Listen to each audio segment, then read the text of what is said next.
La protesta ve donada perquè l'empresa ens ha dit que vol que ens ha retallat el sou un 5% i a més diu que vol despedir un 10% vol fer un ERE i despedir un 10% de la plantilla. No sabem en quin criteri, no sabem si un 10% del cor, un 10% de l'orquestra, un 10% d'allà on, no ho sabem. Llavors nosaltres considerem que això no està prou argumentat i per això fem aquest acte de protesta.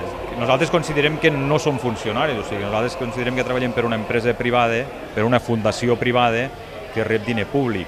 I llavors nosaltres no considerem que siguem funcionaris. Llavors això ja no és que ens ho vulguin fer, sinó que ja ens ho han fet.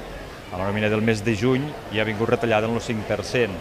Hem negociat, les negociacions sempre són molt difícils, l'empresa moltes vegades se tanca i és així perquè jo vull dir que així, fan veure que sí, fan veure que no, però la realitat és que és impossible, almenys des del nostre punt de vista.